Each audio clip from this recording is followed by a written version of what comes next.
I never thought I'd find myself back in the game, not after the mess Jeff left. But life has a funny way of surprising you. My name's Sarah, by the way. I'm 35, a journalist, and a single mom to my little trooper, Emily, who's just turned 7. Since the divorce, it's just been the two of us, tackling the world one day at a time. Today was different though. I had an interview scheduled with the governor, a real career highlight. I was setting up in the state building, a place buzzing more than a beehive, when he walked in. Michael, the governor's right-hand man. Older than me, maybe by a decade, with that salt and pepper charm that's all too rare. Need a hand with that? He asked, nodding towards the mess of cables at my feet. I've got it, thanks, I said without looking up. These cables are less complicated than the politicians I deal with. He laughed, a deep, hearty sound that made me glance up. Oh, I don't know about that. Politicians at least pretend to organize themselves.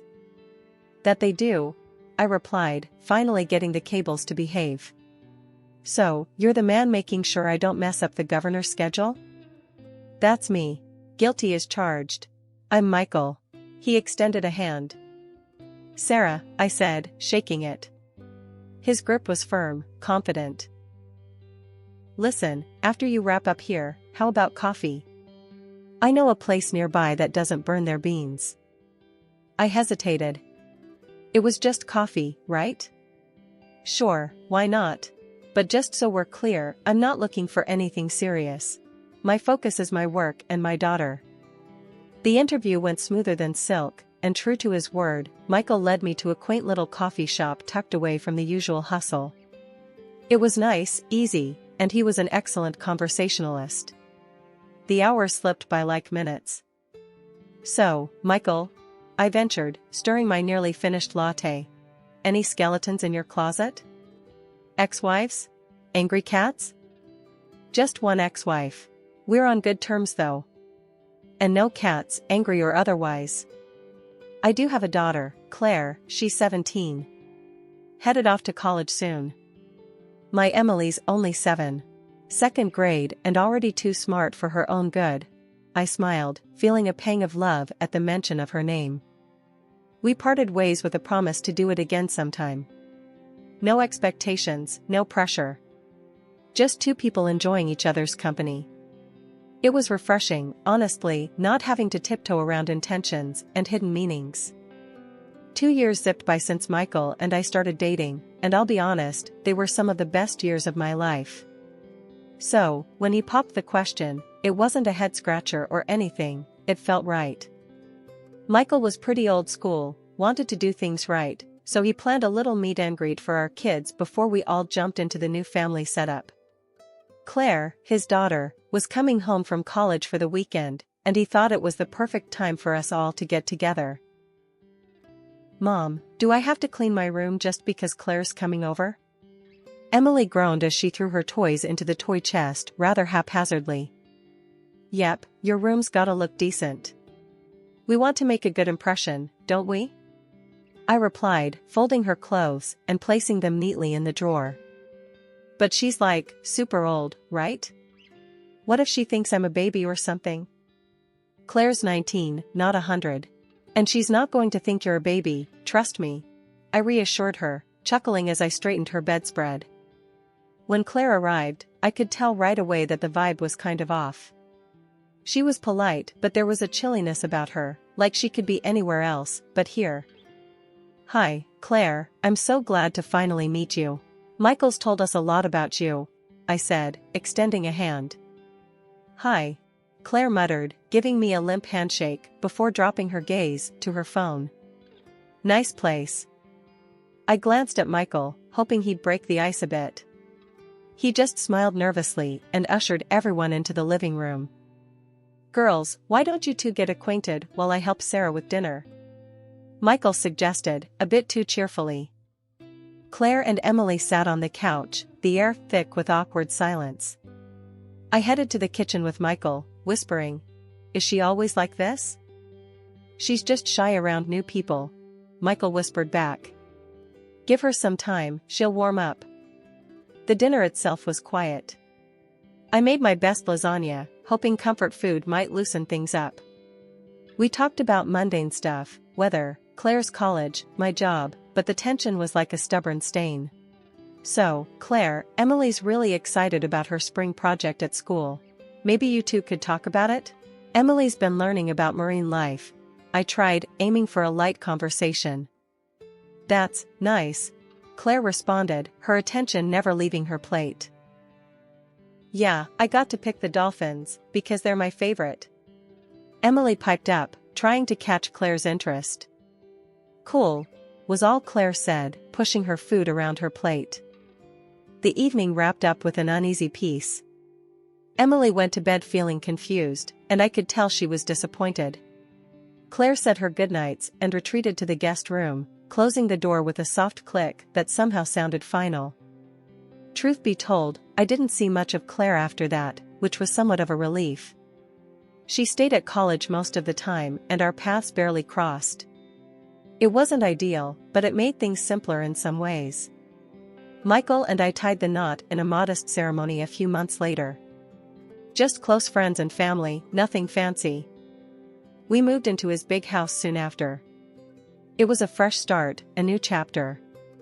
As I unpacked our boxes and set up our new life, I felt a cautious optimism. Maybe, just maybe, this could work out after all. Life seemed to hit a smooth stride after Michael and I tied the knot. I was neck deep in work, always on the move with interviews and meetings that sprang up without much warning. Michael, bless him, stepped up big time. He picked up Emily from school, whipped up dinners, and just managed the household like a pro. Honestly, it was a massive load off my shoulders, especially seeing Emily warm up to him so well initially. But a couple of months into our marriage, I started to notice little changes in Emily that didn't sit right with me. She had always been this vibrant, chatty kid who'd run to me with arms wide open whenever I got home. Lately, though, she'd just mumble a hello and drag herself back to her room. At first, I chalked it up to school stress or maybe just a phase. One evening, I decided to get to the bottom of it. I found her curled up on her bed, staring at her tablet. "Hey bug, everything okay at school?" I asked, sitting down beside her. "It's fine," she murmured without looking up. "You sure? You've been kinda quiet lately. You know you can talk to me about anything, right?" "Yeah, I know," she said in a small voice, still not meeting my eye. I let it go for the moment, not wanting to push her. But it nagged at me, this feeling that something was off. The real alarm bells rang a few weeks later. It was a Thursday night, and I was helping Emily get ready for bed. That's when I saw it, a nasty bruise on her arm. "Emily, honey, what happened to your arm?" I asked gently, trying not to sound as panicked as I felt. "I fell on the playground," she replied quickly, too quickly. "Fell? That looks like it hurt. Why didn't you tell me sooner?" "I dunno, I forgot," she shrugged, pulling her sleeve down. But her answer didn't add up. The mom in me knew when my kid was fibbing. I kissed her goodnight, my mind racing with worry. Something about her tone, the way she wouldn't look at me, it set off alarm bells in my head. I had a gut feeling that this wasn't just an accident. I thought maybe some kids at school were picking on her. The next morning, I made it my mission to get to the bottom of it. I dropped her off and went straight to speak with her teacher, Mrs. Jensen. "Mrs. Jensen, do you have a minute?" I asked as I caught her during a break. "Of course, Sarah, what's on your mind?" "It's about Emily. She's come home with a few bruises, and she seems different, quieter. Has she been having any trouble with other kids here? Maybe some bullying I should know about?" Mrs. Jensen looked genuinely surprised. "Bullying? Oh, no, Emily's well liked here. She plays with everyone, and I haven't seen or heard about any conflicts. Maybe she's just adjusting to the new changes at home?" I nodded, though I wasn't fully convinced. "Yeah, maybe. Just keep an eye out for me, will you?" "Of course, I'll let you know if I see anything." I left feeling a bit frustrated, still worried as hell about Emily. The teacher's words hadn't eased my mind one bit. As I drove to work, the worry gnawed at me. I knew my daughter, and I knew when something was up. This wasn't just about adjusting to a new home life or some minor scrapes from playing. That's when I got the idea of the smartwatch with a voice recorder. It felt a bit sneaky, sure, but I was desperate. "Look what I got for you, Em," I said, trying to keep my voice cheerful as I handed her the new watch after school. "What's that?" she asked, her eyes lighting up a little. "It's a special watch. It can tell time, count your steps, and it even lets me send you little messages while I'm at work. Pretty cool, huh?" I explained, wrapping it around her wrist. "Really? You can send me messages?" She looked down at it, fiddling with the buttons, a small smile creeping onto her face. "Yep, anytime. And if you ever feel sad or scared, you can just press this button," I said, showing her the designated button. "And it'll let me know you need me." "That's awesome, Mom. Thanks." She hugged me, and for a moment, I felt a wave of relief wash over me. The next few days, I tried not to think too much about the watch. I didn't want to jump at every beep on my phone, but every evening, after Emily went to bed, I'd check the recordings. It was mostly mundane stuff, lessons, kids laughing, the clatter of lunch trays. But then, one day at work, everything changed. I was in my office, headphones on, listening to the day's recordings. That's when I heard it, a man's voice, stern and cruel. "You're such a fool, Emily," and a crybaby to boot, followed by the sound of a sharp slap and Emily's muffled cry. My heart stopped. That voice, it was Michael. "I'm sorry, I didn't mean to." Emily's voice was shaky, tearful. "Sorry doesn't cut it. You need to learn, or you'll never get anywhere." The voice continued, each word like a dagger in my heart. Shaken to my core, I packed up my things at work. I told my boss I needed to take the rest of the day off, something urgent had come up. As I drove home, my mind raced. I was furious, heartbroken, but I knew I had to be smart about this. Confronting Michael directly in a blaze of anger might not protect Emily or me in the long run. I needed a plan, something foolproof. I felt a grim determination settle over me. Michael had no idea what was coming. I'd play the part for now, for Emily's sake, but soon enough, he'd get what he deserved. No one messes with my kid. No one. When I got home, it was just Emily there. Her face lit up for a moment when she saw me, but it quickly faded back to that worried look that had been there too much lately.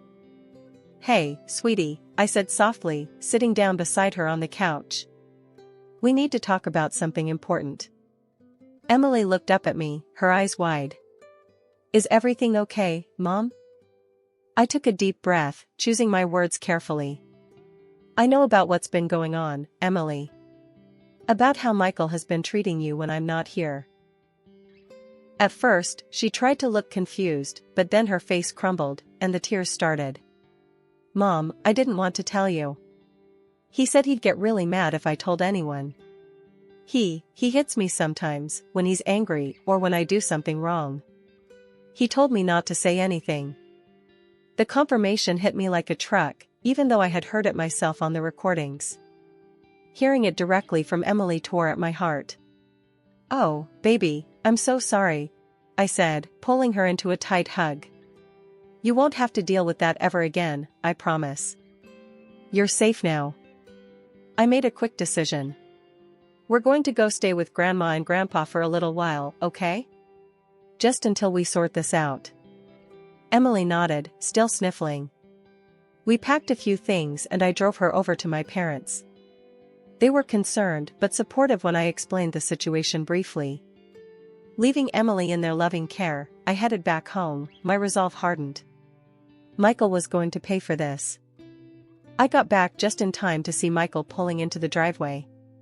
He walked in with that same smug smile, thinking everything was just as he'd left it. "Sarah, there you are. I was wondering where you'd gone off to," he said cheerfully. I didn't mince words. "Cut the act, Michael. I know what you've been doing to Emily." His smile faltered, replaced by a flicker of panic before he regained his composure. What are you talking about, Sarah? Emily's a sensitive kid, you know that. She makes things up sometimes. I'm not buying it, Michael. I've heard everything. I shot back, anger lacing my words. His laugh was cold and hollow. You think you have something on me? You think anyone will believe you over me? I have connections, Sarah. I can make this very difficult for you. That's when I pulled out my phone. Listen to this, I said, and played the recording of him yelling at Emily, the sound of him hitting her clear as day. The color drained from his face as he listened, his eyes wide with fear when he realized what this meant. Sarah, please, I can make this right. I'm sorry, I didn't mean to. No, Michael. Sorry doesn't cut it. Not this time. I was unmoved by his pleas. I called the police. They're on their way. He fell to his knees, his earlier arrogance gone as he begged. Please, don't do this. I'll do anything. It's too late for that, I said firmly, just as I heard the sirens approaching. The police arrived quickly, and I explained the situation. They listened to the recording and took Michael into custody. As they led him away, his eyes met mine, full of fear and realization that his actions had caught up with him. Emily would be safe now, and that was all that mattered. No one would hurt my daughter again. No one. The aftermath of Michael's arrest was a whirlwind. I knew if we were going to nail this down in court, I needed every piece of evidence and every ally I could muster. My lawyer, Lisa, was a godsend during this. We sat down in her office, papers strewn about, strategizing our next move. Sarah, considering Michael's threats and his connections, it might be a good idea to bring this into the public eye. It could help curb some of the influence he thinks he has, Lisa suggested, tapping her pen against the notepad. I hesitated, the journalist in me wary of turning my personal life into a headline. But then, the fighter in me won over. Let's do it. I'll call Jenna at the morning show. If anyone can help get the word out, it's her.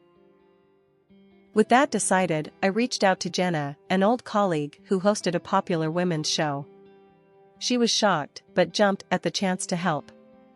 We scheduled an interview, and I laid it all out on live TV, the abuse, the recordings, Michael's threats. It was liberating and terrifying all at once. Just when I thought I'd exhausted my options, my phone rang. It was Jeff, my ex-husband, whom I hadn't spoken to in more serious terms since our divorce. Sarah, I just saw your interview. I can't believe what Emily's been through. How can I help? Jeff's voice was earnest, concerned. Thanks, Jeff. I didn't expect you to call, I admitted, surprised by his offer. He's threatening our daughter, Sarah. I want to help any way I can. Just tell me what you need. We met up to talk, and it was strangely comforting to have him on my side. We discussed legal strategies and how he could support Emily through this ordeal. As if the day wasn't full enough, another call came. This time, it was Claire, Michael's daughter from his previous marriage. Her voice trembled over the line. Sarah, I heard what you did this morning. I have something to tell you. My father, he was the same with me when I was younger. I have some old recordings and emails. I think they could help your case. My heart sank for her, but I was also filled with a fierce gratitude. Claire, thank you. I'm so sorry you went through that, but your evidence could make all the difference. With Claire's and my own collected evidence, I felt a renewed strength. We were building a formidable case against Michael, one he wouldn't be able to dismiss or charm his way out of. The courthouse was abuzz as the final day of the trial dawned. I felt a mix of nerves and resolve as I walked through those imposing doors, knowing that today would likely decide the course of our future. Lisa, ever the rock, patted my shoulder reassuringly. Ready for this, Sarah? She asked as we settled into our seats. As I'll ever be, I replied, taking a deep breath to steady myself. The courtroom filled up quickly, the air thick with anticipation. Jeff had taken a seat next to me, his presence a comfort. Emily was safe at my parents', spared from the day's tension. The prosecutor, a tall man with a commanding presence, opened the proceedings with a clear, powerful voice. Ladies and gentlemen, today we bring to a close a case of grave injustice against a minor at the hands of someone who should have been her protector. We have heard heartbreaking testimony and seen undeniable evidence of Mr. Thompson's actions. It is time for justice to speak. Michael's lawyer tried to paint him as a caring stepfather who had merely been strict. Mr. Thompson has always wanted what's best for Emily. His methods might have been stern, but they were never abusive. I almost snorted at that. Stern? The recording spoke louder than his words ever could. Then it was Lisa's turn. She was magnificent. Your Honor, being strict is setting a curfew, not leaving bruises. We've shown what really happened in that house. This isn't discipline, it's cruelty. We ask for a full conviction, for Emily's safety and for justice.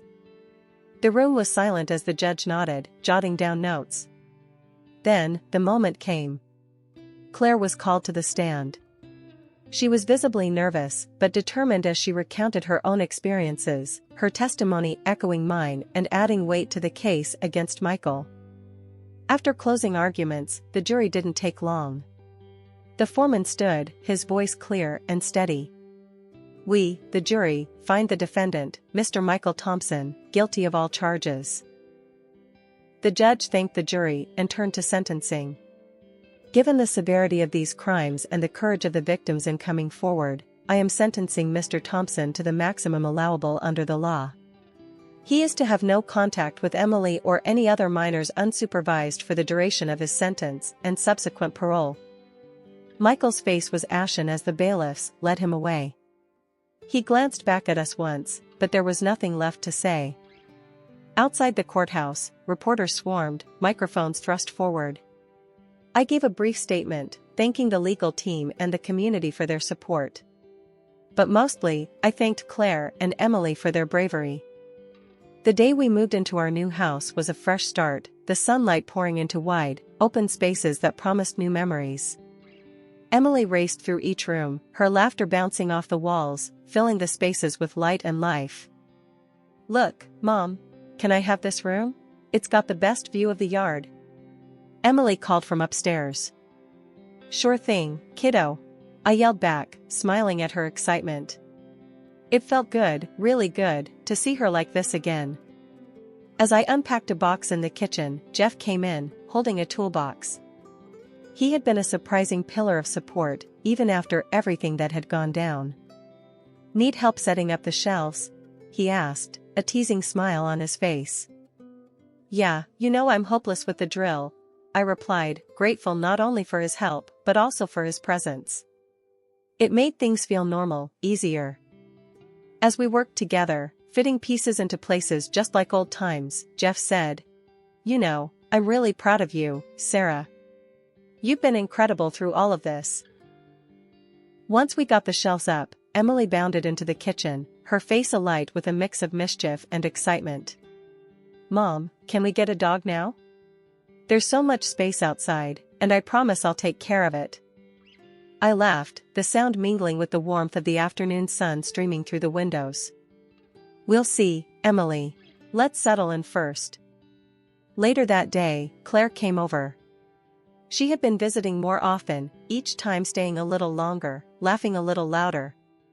Today, she brought a housewarming gift, a beautiful set of wind chimes. These are lovely, Claire. Thank you, I said as I took them from her, touched by her thoughtfulness.